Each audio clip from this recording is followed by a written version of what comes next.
bien, me voilà avec Aimé. Merci d'être là pour quelques questions. Avec plaisir. Du coup, peut-être est-ce que tu peux te présenter brièvement déjà Moi, alors, j'ai 32 ans. Je joue à Warhammer depuis mes 12 ans à peu près, donc ça fait un moment. Okay. J'ai eu une période où je me suis arrêté après le collège, où je jouais un peu avec des amis et tout. Il y a eu la phase études où j'ai un peu lâché. J'ai repris en 2013 et vraiment le compétitif à partir de 2018. D'accord. Donc voilà, c'est la 5e année où je fais du compétitif. Donc voilà, moi, c'est ce qui m'amuse. Je joue tyrannide du coup. Trop bien. Voilà. Super chouette d'avoir ton parcours comme ça. C'est vrai que je pense qu'il y a beaucoup de gens qui parfois ont commencé justement au collège ou quoi, puis après ils font une pause et ils reprennent, etc. Qu'est-ce que tu aimes dans le jeu compétitif, toi? Alors le jeu compétitif, moi j'adore pour le côté un peu essayer de faire le maximum. Alors moi j'ai une vision qui fait que je veux jouer avec mes tyrannides. Donc j'essaie de faire au maximum ce que je peux faire avec les tyrannides. J'ai d'autres armées, j'ai des orques, j'ai du Space Marine, j'ai du Necron, enfin j'ai plein d'autres armées, mais j'ai vraiment envie de jouer que tyrannide, donc c'est vrai que j'essaie de faire au maximum avec ce codex. Je dirais qu'il y a l'émulation de l'équipe déjà, du jeu en équipe. C'est hyper cool de dire qu'on, même si on perd sur table, peut-être qu'on contribue à la victoire de l'équipe quand même, et ça c'est hyper intéressant. Il y a le côté aussi d'être confronté à des meilleurs que soi, parce que quand on joue finalement en circuit fermé avec des gens qui sont toujours du même niveau, une fois qu'on atteint un plafond de verre finalement, et puis après moi j'aime bien essayer de me confronter à des joueurs plus forts pour essayer de progresser. C'est vertueux je trouve en termes de plaisir de jeu, etc. Je comprends. C'est chouette d'avoir ce genre de retour, surtout pour moi qui suis débutante et qui du coup, suis encore loin de penser à de la compétition ou quoi que ce soit. Et du coup, tu fais partie de la FEC, j'imagine? Alors, je suis adhérente à la FEC, bien sûr, pour participer à la ligue, etc. Oui, je fais partie au maximum de ce qui s'est proposé en France. Et globalement, moi, je soutiens les initiatives qui sont faites par les gens, parce que c'est vraiment cool qu'on ait un circuit comme ça en France pour pouvoir structurer le jeu compétitif, c'est vraiment très cool. Ce qui est en plus assez unique finalement par rapport aux autres pays, donc je pense que c'est vraiment une chance d'avoir ça, c'est chouette. Et du coup, est-ce que c'est la première fois que tu participes au War Master ou tu as déjà participé? Alors le War Master, je l'avais fait l'année dernière en tyrannide. Voilà. Donc l'année dernière, j'étais pas en équipe de France. Là, je suis en équipe de France, mais j'ai pas été sélectionné dans le roster, dans les 8. En tout cas, j'ai participé pleinement aux analyses de roster, de liste, d'aiguiller la méta pour dire attention là, faites attention, c'est estimé peut-être, surtout sur les tyrannides, pour les aider au maximum. Donc voilà. Vous êtes combien du coup au total dans l'équipe de France? Dans l'équipe de France, on est je crois 12 joueurs auxquels il faut rajouter les coachs. Donc je dirais que c'est un collectif d'une quinzaine de personnes, entre 15 et 20 personnes. Ok, chouette. Et du coup, pour le War Master, comment est-ce que tu t'es préparé? Comment ça se passe quand on prépare une compétition comme ça? Le War Master, je l'ai préparé quelques semaines à l'avance. Tout simplement, moi j'ai fait beaucoup de TTS donc pour m'entraîner. Même si effectivement c'est un peu dommage, moi j'ai eu du mal à m'y mettre à TTS parce que c'est un système de jeu virtuel. En fait, on joue à Warhammer mais sur ordinateur. C'est dommage parce qu'on perd le feeling des figurines, la peinture, mais ça permet de faire un nombre de parties par semaine beaucoup plus important, notamment moi qui habite en province, donc j'ai pas toujours le temps. Aller sur Paris, c'est 1 heure de route, la partie c'est 3 heures, rentrer c'est tout de suite 5 heures une partie. Donc là, au moins, je me pose devant mon écran, je fais 3 heures de partie, c'est optimisé. Ça permet de rencontrer des gens qu'on n'a pas l'habitude de voir. Donc j'ai fait beaucoup de parties comme ça et j'ai adapté ma liste au fur et à mesure. Et quasiment 3-4 jours avant d'envoyer les listes, j'étais encore dans une hésitation, qu'est-ce que je joue, ça ou ça. Et finalement, je me suis décidé sur la liste que je joue là parce que, après, voilà, c'est des choix, des ajustements. Et si j'ai bien compris, tu m'expliquais un petit peu hors caméra que la liste que tu as choisie, c'est peut-être pas nécessairement encore la liste qui aurait pu être la plus efficiente, mais c'est un choix personnel. En fait, en tyrannide, tu as 2 choix. Soit tu joues vraiment le contrôle de map, je meurs sur les jauges, j'empêche l'adversaire de scorer, moi je score. Mais ça se fait au détriment de la létalité. Moi, j'ai mis plutôt le cursus sur la létalité, même si j'ai gardé des outils quand même pour pouvoir jouer comme ça. Mais de ne pas m'enfermer sur un style de jeu où je ne fais que envoyer mes unités pour qu'elles empêchent l'adversaire de scorer et derrière, je meurs et je fais rien. Là, j'ai voulu quand même avoir une appétence à faire de la létalité. Et je pense que c'est quand même plus intéressant en solo. Où il n'y a pas d'objectif réellement, hormis tester sa liste. Et puis il y a aussi ce que je fais ici, la version est très récente. Moi, je suis engagé sur la ligue, donc je prends aussi de l'expérience. Finalement, ici, c'est un training pour la ligue l'année prochaine. Donc, pour ça, je teste aussi des choses. C'est bien, c'est chouette. Et comment ça a été de te préparer dans le contexte de la 10e édition? Parce que là, ça doit encore être autre chose, quoi, d'arriver sur un championnat comme ça. Ouais, c'est encore différent parce que là, même le jeu complètement a changé. Avant, c'était juste des adaptations sur sa liste pour coller à la méta. Et là, la méta, on l'a prise, on l'a mis à la poubelle, on en a pris une autre. Et donc, il faut la débroussailler et c'est super dur parce que là encore, moi je le vois, l'année dernière, j'étais rodé, je savais ce que toutes les armées faisaient. Là, effectivement, c'est plus dur. Il faut savoir, attends, tu fais quoi là? Ah ouais, donc c'est ça ton combo de liste. Ah ouais, ok, je l'avais pas vu. C'est beaucoup plus difficile finalement maintenant par rapport à l'année dernière, parce que l'année dernière on était sur quelque chose d'étalonné, on savait. C'était plus la fin de version. Tout à fait. Voilà. Là c'est vraiment nouveau, donc on découvre des choses, donc c'est hyper intéressant sur le plan de vue expérience, mais effectivement il ne faut vraiment pas se formaliser sur le résultat, le but c'est de prendre de l'expérience. Hormis l'aspect convention, parce que c'est vraiment ça, en fait, il y a des gens de toutes les nationalités, c'est hyper sympa, l'ambiance est super cool. Ouais, c'est clair. Mais effectivement, il faut faire la part des choses. Je suis une compétitrice, j'y vais pour gagner, mais si je gagne pas, c'est pas l'objectif majeur prioritaire.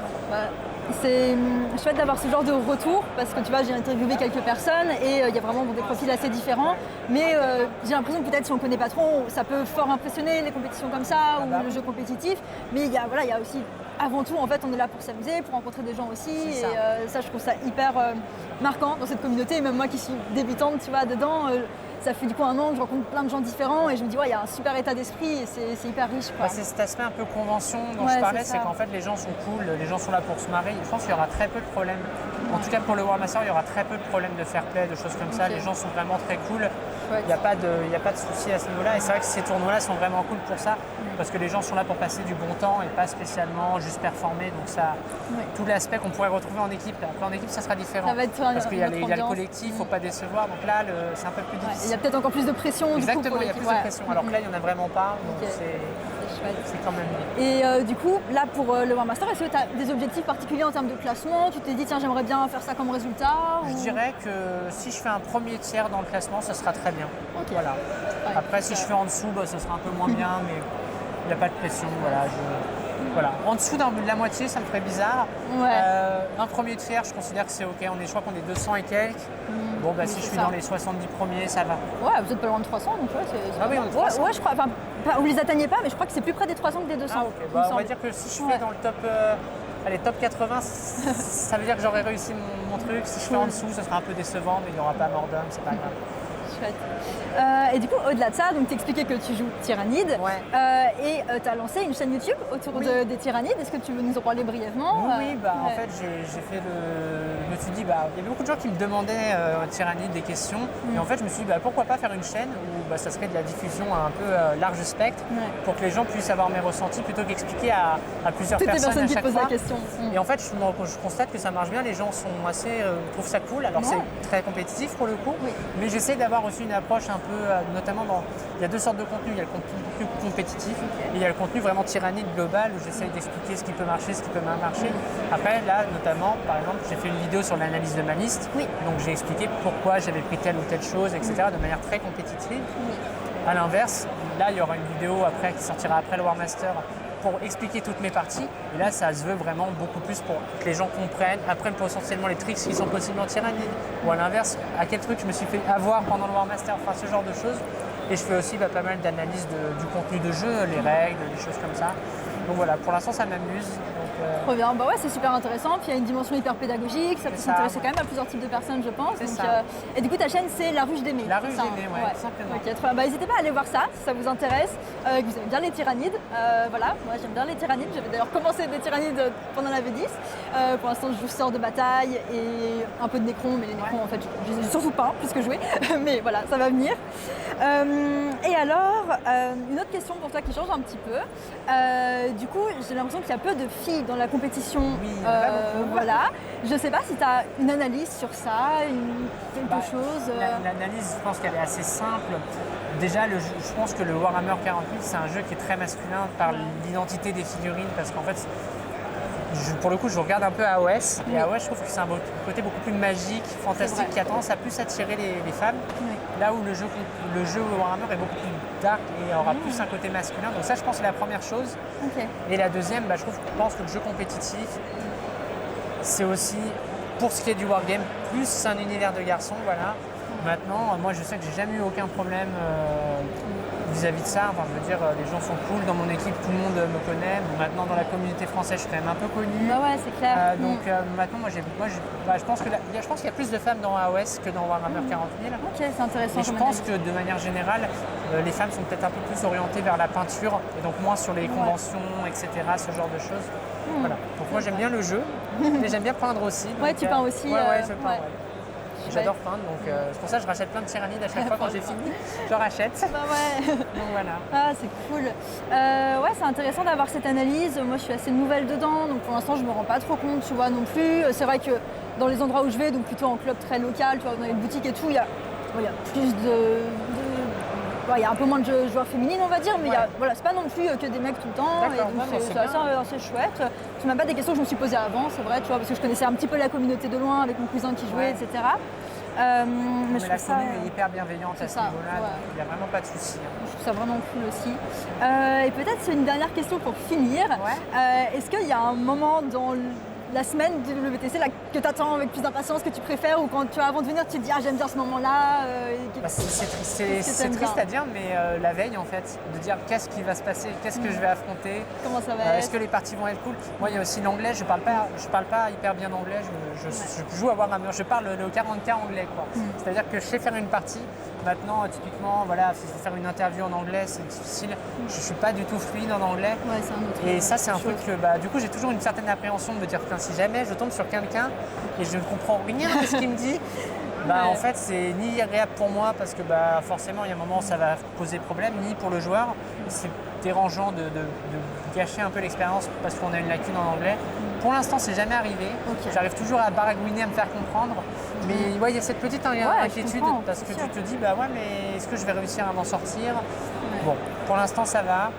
Mais voilà, le meilleur moment, je trouve, c'est avant. C'est quand on se dit, ah là là, ça y est, on y est, ça y est. Après, quand on est dedans, ça va très vite. Finalement, tout va très vite, ça s'enchaîne.